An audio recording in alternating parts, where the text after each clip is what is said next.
नमस्ते प्रिय श्रोतागण।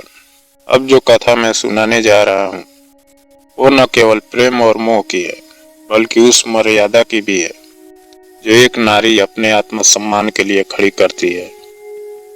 कथा उस व्यापारी की है जो धन के मद में चूर था और उस रानी की जिसकी सुंदरता स्वर्ग की अप्सराओं को भी लज्जा दे। बहुत समय पहले की बात है। एक राजा था, सिंध राज्य। वहाँ की रानी रूपलता अपनी सुंदरता और तेजस्विता के लिए जानी जाती थी।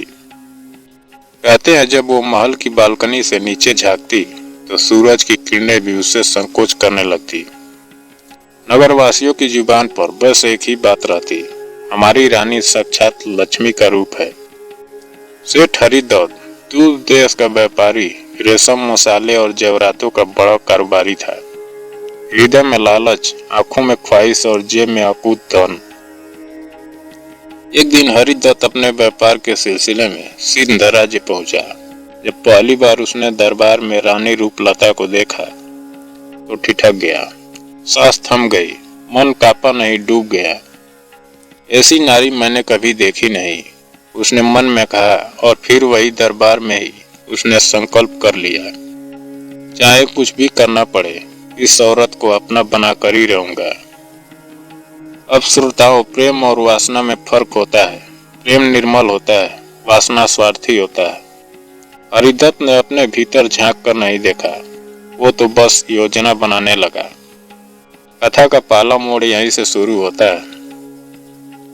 हरिदत्त ने राज दरबार में दान देना शुरू किया।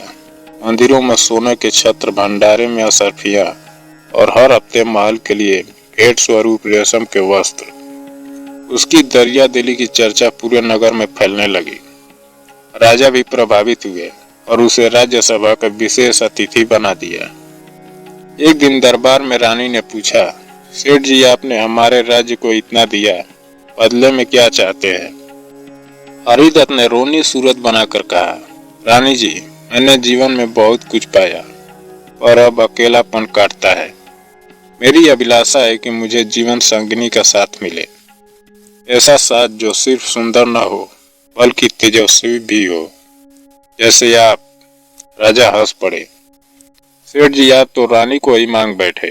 रानी मुस्कुराई पर उनकी आंखें गंभीर हो गई। सेठ जी, रानी ने कहा, राज्य में कई सुंदर कन्याएं हैं जिन्हें आप सम्मान पूर्वक वरण कर सकते हैं। हरिदत्त बोला, महारानी, जब मन को मोती पसंद आ जाए तो सीप से समझौता नहीं किया जा सकता। रानी का चेहरा कठोर हो गया। वो उठी और दरबार से चली गई। अब प्रिय श्रोतागण, यही से व्यापारी का रूप बदलता है। अब वह धन से नहीं, चालाकी से काम लेने लगता है। रात के समय महल के भीतर के एक सेवक को धन का लालच देकर खरीद लिया। उससे महल की गतिविधियों, रानी के कमरे, उसकी आदतों की जानकारी ली। और फिर एक दिन महल के पीछे बने कमल सरोवर पर रानी जब स्नान करने आई तो झाड़ियों के पीछे से एक परछाई देख रही थी। हाँ, वही व्यापारी हरिदत्त। रानी ने तुरंत सन्नाटा भापा, अंगरक्षों को इशारा किया, लेकिन वो भाग निकला। अगली सुबह रानी ने सभा बुलाई। अब कथा न्याय की ओर लेता है। रानी ने कहा, आज मैं एक वचन देती हूँ, इस राज्य में कोई स्त्री भय में नहीं रहेगी और जो स्त्री की मर्यादा को लांघेगा उसे ऐसा दंड मिलेगा कि आने वाली पीढ़ियां याद रखेगी। रानी ने उस सेवक को पकड़वाया जिसने व्यापारी को जानकारी दी थी और फिर सेवक की गवाही पर हरिदत्त को भी गिरफ्तार कर लिया गया। हरिदत्त को दरबार में लाया गया। चेहरा अब भी ढीठ था। राजा ने कहा, सेठ, तुमने रानी की मर्यादा को लांघने की चेष्टा की, तुम क्या कहना चाहोगे? हरिदत्त बोला, मैंने कोई अपराध नहीं किया, मैंने केवल प्रेम किया और प्रेम मांगा। क्या यह अपराध है? रानी खड़ी हुई, उनका स्वर गूंज उठा। प्रेम मांगने की चीज नहीं होती सेठ, प्रेम दिया जाता है और जबरन लेने की चेष्टा वासना होती है, अपराध होती है। हरिदत्त चुप हो गया। रानी ने फिर कहा, धन से आप मंदिर तो खरीद सकते हैं लेकिन ईश्वर नहीं। धन से आप महल बना सकते हैं लेकिन घर नहीं। और स्त्री कोई वस्तु नहीं जो बोली लगाकर पाई जाए। सभा में सन्नाटा छा गया। राजा ने आदेश दिया, हरिदत्त को राज्य से निष्कासित किया जाए। उसके द्वारा दिए गए सभी दान दक्षिणा को शुद्ध करके जनता के कल्याण में लगाया जाए।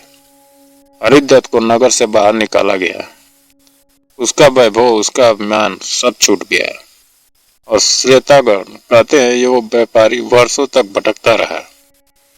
अंत में एक नदी किनारे बैठकर गाया करता था, जिसे पाने को सब कुछ लुटा बैठा था। वो सम्मान था जो धन से नहीं मिलता। स्त्री कोई वस्तु नहीं जो धन से खरीदी जा सके। सच्चा प्रेम इज्जत मांगता है, जबरन नहीं।